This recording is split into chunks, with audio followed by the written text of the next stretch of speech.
الحمد لله الأكرم الذي خلق الإنسان وكرمه ঠিক আছে وعلمه من البيان ما لم يعلم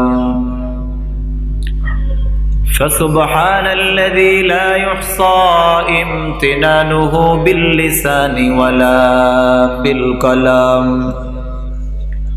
ونشهد أن لا إله إلا الله وحده لا شريك له لا ضد له ولا ند له ولا مثل له أما بعد فأعوذ بالله من الشيطان الرجيم بسم الله الرحمن الرحيم يا أيها الذين آمنوا استعينوا بالصبر والصلاة إن الله مع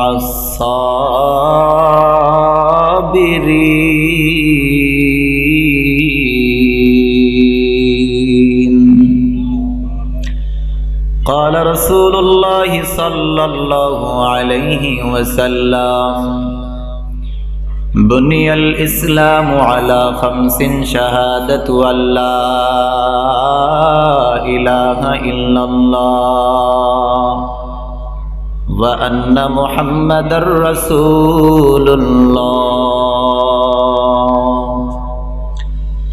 قال رسول الله صلى الله عليه وسلم التائب من الذنب كمن لا ذنب له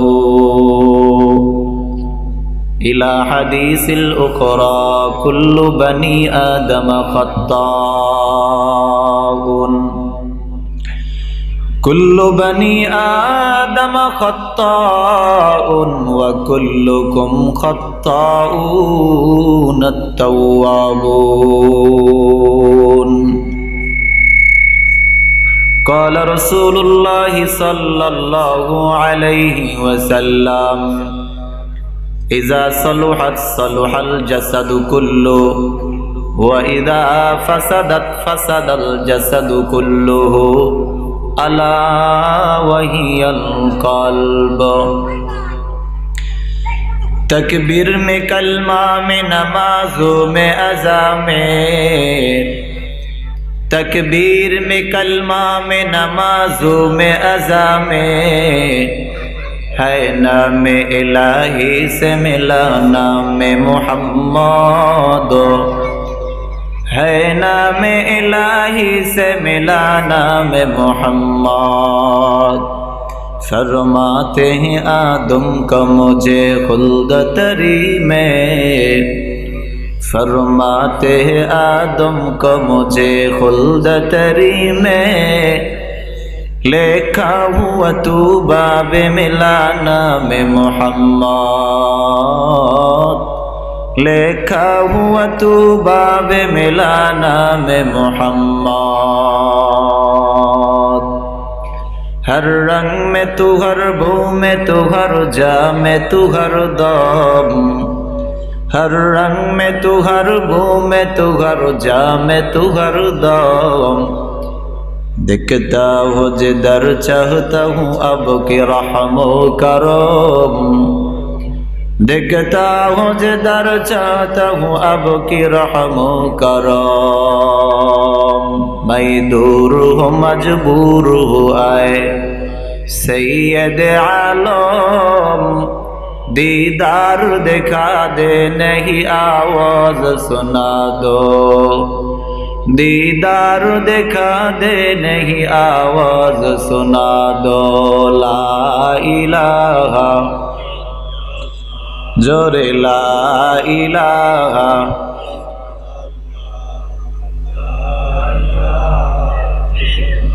হাতে করে হাতের কাম পায়ে করে পায়ের কাম, হাতে করে হাতের কাম, পায়ে করে পায়ের কাম।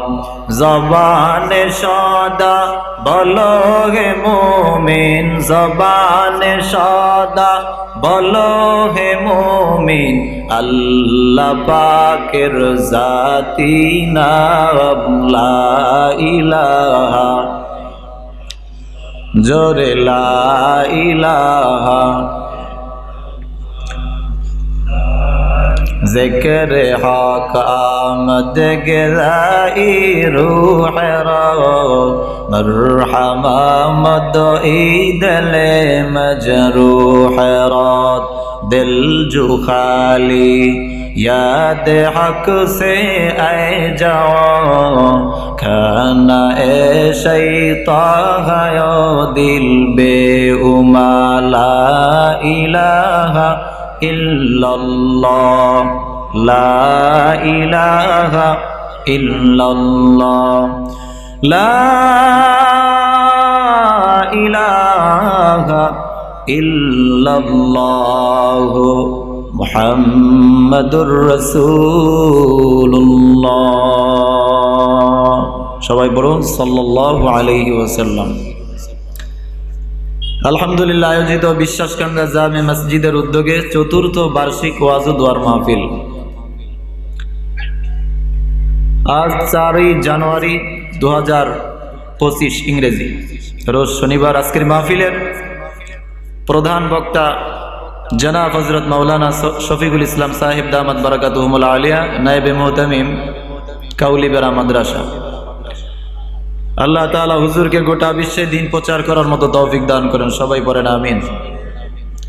মাগরিবের পরে গুরুত্বপূর্ণ আলোচনা রেখেছেন আপনাদের এলাকার কৃতি সন্তান জনাব হযরত মাওলানা মুফতি আসাদুজ্জামান নিসারি সাহেব দামাত বারাকাতুহুল আলিয়া, মুহতামিম মুন্সিবাড়ি মাদ্রাসা। আল্লাহ তাআলা হুজুরকে দ্বীনের জন্য, ইসলামের জন্য কবুল করেন, সবাই পড়ুন আমিন। আজকের মাহফিলের সভাপতি জনাব আব্দুস সামাদ বিশ্বাস, সভাপতি অত্র জামে মসজিদ। আল্লাহ তাআলা তার এই বান্দাকেও কোরআনের খাদেম হিসেবে কবুল করেন, সবাই পড়েন আমিন। উপস্থিত আজকের এই মাহফিলের সম্মানিত সভাপতি, সামনে বসা মুরব্বিয়ান ইকরাম, দূর দূরান্ত থেকে আগত আল্লাহ রাব্বুল আলামিনের দ্বীন প্রিয়, ইসলাম প্রিয় তাওহীদি জনতা, পর্দার অন্তরালে অবস্থানরত শ্রদ্ধেয় সম্মানিত মা ও বোনেরা, সকলের প্রতি আমার সালাম, আসসালামু আলাইকুম ওয়া রাহমাতুল্লাহি ওয়া বারাকাতুহু। সকলেই ভালো আছেন? আজকের এই মাহফিলে আসতে পেরে, বসতে পেরে আমরা খুশি না বেজার? যদি খুশি হয়ে থাকি দিল থেকে বলি আলহামদুলিল্লাহ, আরো জোরে বলি আলহামদুলিল্লাহ। মূলত আল্লাহ রাব্বুল আলামিন কোরআনের মজলিসে আসার মতো, বসার মতো সবাইকেই কিন্তু তৌফিক দান করেন না, সবাইকেই করে। আজকে আপনাদের এলাকার মধ্যে অসংখ্য অগণিত লোক রয়েছে, রাস্তার মধ্যে বিভিন্ন জায়গায় দোকানপাটে ছড়ায় ছিটায় অনেক লোক আছে, তারাও মুসলমান। কিন্তু আল্লাহ রাব্বুল আলামিন সবাইকেই কিন্তু তাদের অনেক নিকটেই একটা জান্নাতের বাগান, এখানে আসার মতো সবাইকেই তৌফিক দান করেন নাই। আল্লাহ রাব্বুল আলামিন যেহেতু আমাদের যাদেরকে এখানে আসার মতো, বসার মতো তৌফিক দান করলেন, কোরআন এবং হাদিসের আলোচনা শোনার মতো, করার মতো তৌফিক দান করলেন, সে আল্লাহর দরবারে আবার শুকরিয়া আদায় করে বলি আলহামদুলিল্লাহ। এখন কোরআনের মাহফিলে আমরা আসছি, এই কোরআনের মাহফিলের কিছু নিয়ম কানুন রয়েছে। আল্লাহ রাব্বুল আলামিন বলেন, وَإِذَا قُرِئَ الْقُرْآنُ فَاسْتَمِعُوا لَهُ وَأَنصِتُوا لَعَلَّكُمْ تُرْحَمُونَ। আল্লাহ তাআলা বলেন, যখন তোমাদের সামনে কোরআন তেলাওয়াত করা হয়, কোরআনের বয়ান করা হয়, তখন তোমরা ফাস্তামিউ লাহু, মনোযোগ সহকারে এই কোরআনের বয়ান শ্রবণ করো। তাহলে কি হবে? লাআল্লাকুম তুরহামুন, তোমাদের উপরে আল্লাহ রাব্বুল আলামিন আসমান থেকে রহমত, বরকত, শান্তি নাজিল করবেন।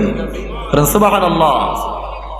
জন্য খুব মনোযোগ সহকারে কোরআনের আলোচনা শুনতে রাজি আছি তো ইনশাআল্লাহ। আল্লাহ তাআলা তৌফিক দান করেন। দরুদ এবং সালাম বিশ্ব মানবতার কান্ডারি, বিশ্ব শান্তির দিশারি, আকা এ নামদার তাজেদারে মদিনা, আফতাবে নবুয়ত, ফখরে মওজুদাত, দো জাহানের বাদশাহ নবী মুহাম্মদুর রাসূলুল্লাহ সাল্লাল্লাহু আলাইহি ওয়াসাল্লামের উপরে সকলেই সেই নবীর উপরে দরুদ পড়ি সাল্লাল্লাহু আলাইহি ওয়াসাল্লাম। নবী করিম সাল্লাল্লাহু আলাইহি ওয়াসাল্লাম বলেন, মান সাল্লা আলাইয়া ওয়াহিদাতান সাল্লাল্লাহু আলাইহি আশারা। পৃথিবীর যে কোনো মুসলমান আমি নবীর উপরে একবার যদি দরুদ পাঠ করে, সাল্লাল্লাহু আলাইহি আশারা, আল্লাহ রাব্বুল আলামিন নবীর উপরে দরুদ পড়ার বরকতে একবার যদি দরুদ পড়েন 10টি রহমত আপনার আমার উপরে আল্লাহ রাব্বুল আলামিন নাজিল করবেন। পড়েন সুবহানাল্লাহি ওয়া বিহামদিহি। পৃথিবীর মধ্যে আমরা যারা বসবাস করছি সমস্ত মানুষ দুই ভাগে বিভক্ত। কয় ভাগে বিভক্ত? এক দল হলো ইমানদার, দ্বিতীয় দল হলো বেঈমানদার, বেঈমান। এই জন্য এই দুই দলের কার অবস্থা কঠিন কিয়ামতের ময়দানে কেমন হবে জানার দরকার আছে না নাই? আল্লাহ রাব্বুল আলামিন পবিত্র কালামুল্লাহ শরীফের মধ্যে এ ব্যাপারে আলোকপাত করেছেন। আল্লাহ রাব্বুল আলামিন বলেন, ওয়াসিকাল্লাযীনা কাফারু ইলা জাহান্নামা যুমারা। পৃথিবীর মধ্যে থাকা অবস্থায় যে সমস্ত মানুষ আল্লাহকে মানবে না, নবীকে মানবে না, আখিরাত মানবে না, কিয়ামতের দিবসকে অস্বীকার করবে, আল্লাহর সামনে দাঁড়ায় হিসাব দেওয়া লাগবে, এই কথা যারা অস্বীকার করবে, আল্লাহর ইবাদত যারা ঠিকমতো করবে না, তাদের অবস্থা সম্পর্কে আল্লাহ রাব্বুল আলামিন পবিত্র কালামুল্লাহ শরীফের মধ্যে বলেন, ওয়াসিকাল্লাযীনা কাফারু ইলা জাহান্নামা যুমারা। এই সমস্ত কাফেরদেরকে জাহান্নামের দিকে হাঁকায় নিয়ে যাওয়া হবে অসম্মানের সাথে। আর জোরে বলেন নাউযুবিল্লাহ। হাত্তা ইযা জাউহা আফতিহাত আবওয়াবুহা। তারা যখন জাহান্নামের গেটের সামনে আসবে, জাহান্নামের গেটটা তাদের জন্য ওপেন করে দেওয়া হবে। ওয়াকালা লাহুম খাজানাতুহা আলাম ইয়াতিকুম রাসূলুম মিনকুম। জাহান্নামের যেই সমস্ত দারোয়ান থাকবে, যেই সমস্ত ফেরেশতারা জাহান্নামের ওই গেটের মধ্যে দাঁড়ানো থাকবে, দায়িত্বে থাকবে, এরা তাদেরকে দেখে আশ্চর্য হয়ে যাবে আর বলবে, আলাম ইয়াতিকুম রাসূলুম মিনকুম। এ দুনিয়ার মানুষ, আলাম ইয়াতিকুম রাসূলুম মিনকুম, তোমাদের কাছে কি কোনো রাসূল আসে নাই তোমাদের মধ্য থেকে? ইয়াতলুনা আলাইকুম আয়াতি রাব্বিকুম, যেই সমস্ত রাসূল তোমাদের সামনে আল্লাহর কোরআন তেলাওয়াত করেছে, কোরআনের বয়ান করেছে, তোমাদের কাছে কি কোনো আলেম যায় নাই যে আলেম তোমাদেরকে জাহান্নাম থেকে ভয় প্রদর্শন করেছে, জান্নাতের সুসংবাদ দান করেছে? তারা বলবে হ্যাঁ। ক্বালু বালা ওয়ালাকিন হাক্কাত কালিমাতুল আযাব আলাল কাফিরিন। তারা বলবে হ্যাঁ, আমাদের কাছে সমস্ত আলোচনাই করা হয়েছিল, কিন্তু দুঃখের বিষয় আমরা এই আলোচনা মনে প্রাণে বিশ্বাস করি নাই। আবার যারা মুসলমানের ঘরে জন্ম নেওয়ার পরে আল্লাহর ইবাদত ঠিক মতো আদায় করবে না, জান্নাতের উপযুক্ত যারা হতে পারবে না, তারা বলবে আমরা কোরআনের বয়ান শুনেছি কিন্তু আমল করি নাই, আমরা নামাজের ফজিলতের কথা শুনেছি কিন্তু আমরা নামাজ আদায় করি নাই। তখন তাদেরকে জাহান্নামের মধ্যে নিক্ষেপ করা হবে। বলেন নাউযুবিল্লাহি মিন যালিক। এবং তাদেরকে বলবেন খালিদিনা ফিহা আবাদা। যারা কাফের থাকবে এদেরকে বলবেন তোমরা এমন জাহান্নামের মধ্যে ঢোকো যে জাহান্নামের মধ্য থেকে আর কোনোদিন তোমরা বের হতে পারবে না। কিন্তু যারা মুসলমান, যাদের অন্তরের মধ্যে সরিষার দানা পরিমাণ ঈমান বিদ্যমান থাকবে, শেষ পর্যন্ত এই ঈমানের এত পরিমাণ দাম, এই যাররা পরিমাণ ঈমান থাকার কারণে জাহান্নামের মধ্যে পুড়ে গলে শেষ হয়ে যাওয়ার পরে আবার আল্লাহ পাক তাদেরকে সুন্দর আকৃতি দান করে এই যাররা পরিমাণ ঈমান থাকার কারণে 10টা দুনিয়ার মতো একটা জান্নাত দান করবেন। বলেন সুবহানাল্লাহ। এজন্য ঈমানের দাম আছে না নাই? নবীর উম্মত, আল্লাহর গোলাম। এরপরে আল্লাহ রাব্বুল আলামিন জান্নাতীদের সম্পর্কে আয়াত নাজিল করলেন। কাদের সম্পর্কে? জান্নাতি বান্দাবান্দীদের সম্পর্কে। আল্লাহ পাক রব্বুল আলামিন বলেন, ওয়াসিকাল্লাযীনা তাকাউ রাব্বাহুম ইলাল জান্নাতি যুমারা। যেই সমস্ত মানুষ আল্লাহকে ভয় করবে, আল্লাহকে ভয় করা মানে আল্লাহর সমস্ত নাফরমানি থেকে বেঁচে থাকা। যারা আল্লাহর নাফরমানি থেকে বেঁচে আল্লাহর ইবাদত ঠিকমতো দুনিয়ার মধ্যে থাকা অবস্থায় করবে, তাদেরকে আল্লাহ রাব্বুল আলামিন বলেন, ওয়াসিকাল্লাযীনা তাকাউ রাব্বাহুম ইলাল জান্নাতি যুমারা। তাদেরকে জান্নাতের দিকে আনন্দের সঙ্গে সম্বর্ধনার সাথে সাথে তাদেরকে নিয়ে যাওয়া হবে, সম্মানের সাথে। বলেন সুবহানাল্লাহ। হাত্তা ইযা জাউহা আফতিহাত আবওয়াবুহা ওয়া ক্বালা লাহুম খাযানাতুহা সালামুন আলাইকুম তিবতুম ফাদখুলুহা খালিদিন। পড়েন সুবহানাল্লাহ। ওই জান্নাতের ফেরেশতা তাদেরকে লক্ষ্য করে বলবেন, ও আল্লাহর বান্দা, দুনিয়ায় থাকা অবস্থায় তোমরা আল্লাহর ইবাদত ঠিকমতো করেছো। দুনিয়ার মধ্যে থাকা অবস্থায় আল্লাহর ইবাদত ঠিকমতো করার কারণে আজকে এমন একটা জান্নাত তোমাদের জন্য অপেক্ষমান, যে জান্নাতের মধ্যে একবার ঢুকলে আর কোনোদিন আল্লাহ পাক তোমাদেরকে বের করবেন না। বেহেশত আযা কে আজারে নবাশদ কাসে রাবা কাসে কারে নবাশদ। বেহেশত আযা কে আজারে নবাশদ কাসে রাবা কাসে কারে নবাশদ। জান্নাতে যাইতে রাজি আছি তো ইনশাআল্লাহ? এরে নবীর উম্মতের দল, দুনিয়ার মানুষ বিভিন্ন ভাবে নিজেকে সফল দাবি করে।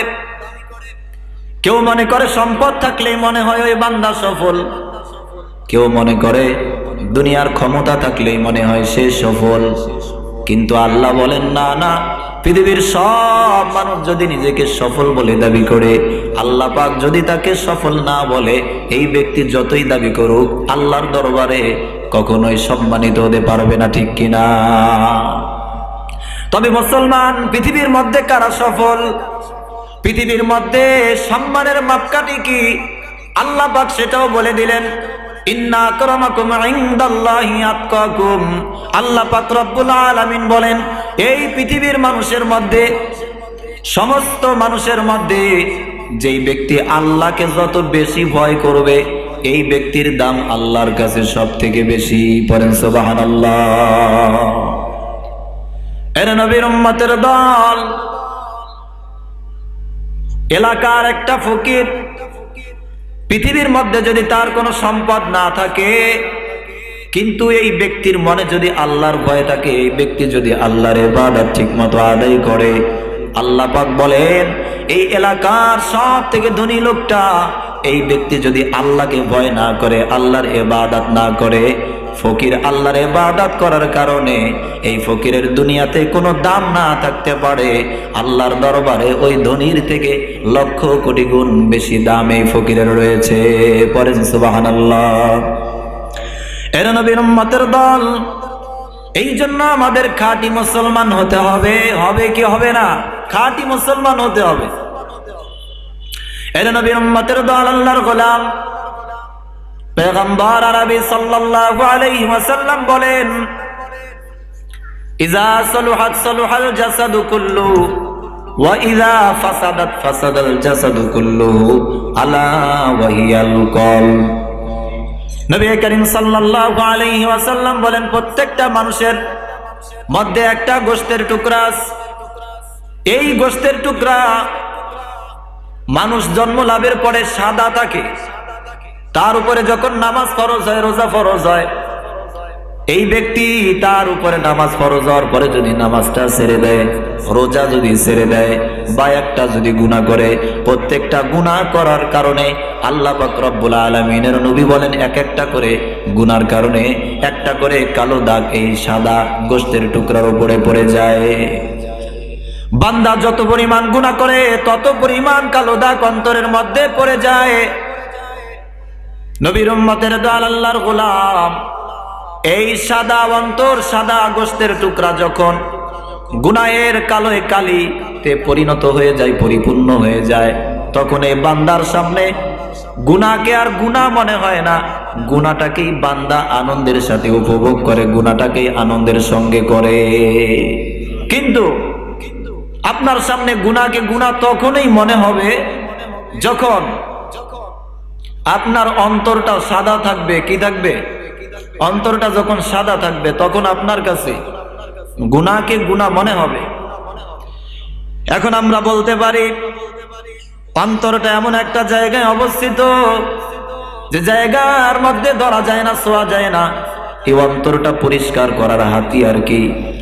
নবী করিম সাল্লাল্লাহু আলাইহি ওয়াসাল্লাম বলেন, এই অন্তরটা পরিষ্কার করার হাতিয়ার একটাই মাত্র হাতিয়ার, সেটাই হলো আল্লাহ পাক রব্বুল আলামিনের পবিত্র নামের জিকির। একটু জিকির করেন, লা ইলাহা লা ইলাহা ইল্লাল্লাহ, জোরে লা ইলাহা। সাউন্ডই করলেন কেন? সাউন্ড ঠিক করেন, কমাই দেন কেন? লা ইলাহা লা ইলাহা ইল্লাল্লাহ মুহাম্মাদুর রাসূলুল্লাহ সাল্লাল্লাহু আলাইহি ওয়াসাল্লাম। এর নবীর উম্মতের দল, যেই কথা বলতেছিলাম, আপনি যদি আল্লাহর দরবারে তওবা করেন, আল্লাহর ইবাদত করার পর 2 রাকাত নামাজ আদায় করার পর যদি আপনি আল্লাহর দরবারে কান্নাকাটি করার মাধ্যমে কাটি তওবা করেন, এর মাধ্যমেও আল্লাহ পাক রব্বুল আলামিন আপনার অন্তরটাকে সাদা করে দিতে পারেন। পারেন কি পারেন না? গুনাহ করার পরে তওবা করা আল্লাহর কাছে কত পছন্দনীয় জানার দরকার আছে না নাই?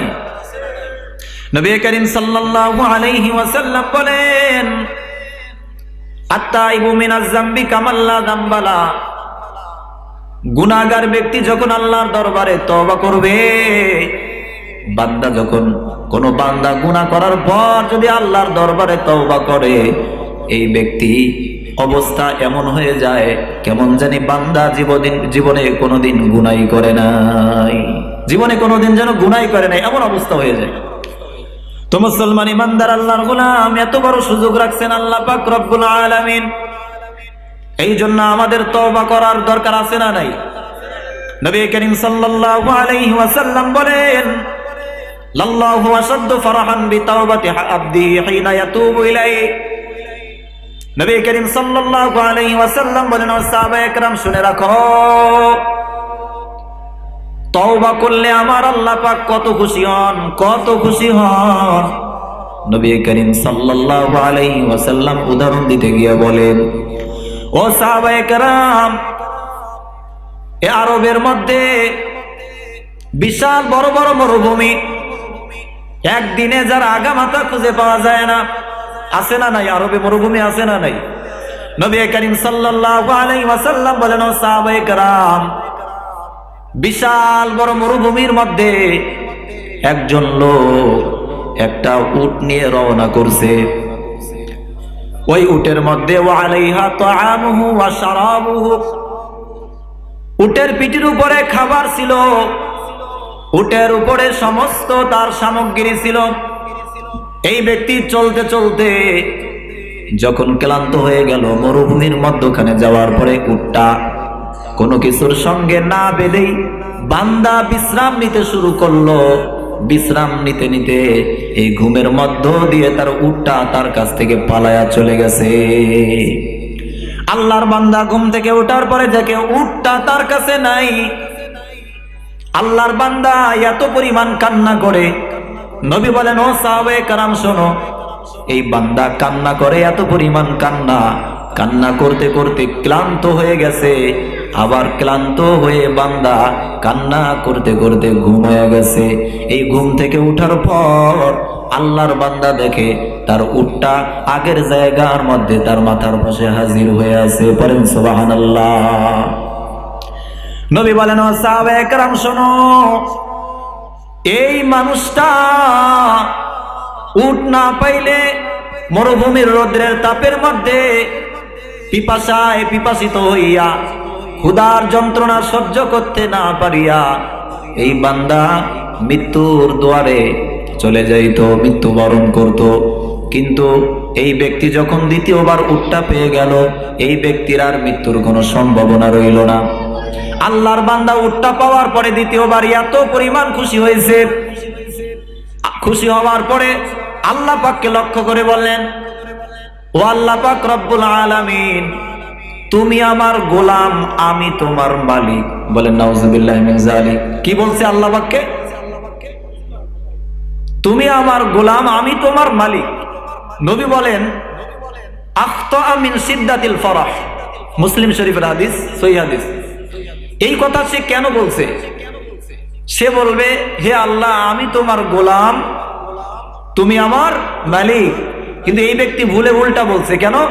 আখতা মিন সিদ্দাতিল ফরাহি, উট মরুভূমির মধ্যে পালায়া চলে গেছে, এখানে পাওয়ার কোনো সম্ভাবনা নাই। এত পরিমাণ কান্না করতেছে। এই উটটা পাওয়ার পরে এত পরিমাণ খুশি হয়েছে যে এই ব্যক্তি আল্লাহর সম্পর্কে এত বড় ধরনের ভুল করে ফেলছে। নবী করিম সাল্লাল্লাহু আলাইহি ওয়াসাল্লাম বুঝাইতে চান আর বলে, ও দুনিয়ার উম্মত শুনে রাখো, এই ব্যক্তি এত পরিমাণ খুশি হয়েছে, শুধুমাত্র তা নয়, তোমরা যদি আল্লাহর দরবারে তওবা করো, নিজের ভুলটা স্বীকার করিয়া যদি আল্লাহর ইবাদতের দিকে ফিরে এসো, আল্লাহ পাক এই বান্দার থেকে লক্ষ কোটি কোটি গুণ বেশি খুশি হয়ে যান। अल्लाह अल्लाह क्या मुबारक नाम है, अल्लाह अल्लाह आशिकों का काम है, अल्लाह अल्लाह तू मेरा महबूद है, अल्लाह अल्लाह तू मेरा माशूक है। এই জন্য তওবা করার দরকার আছে না নাই?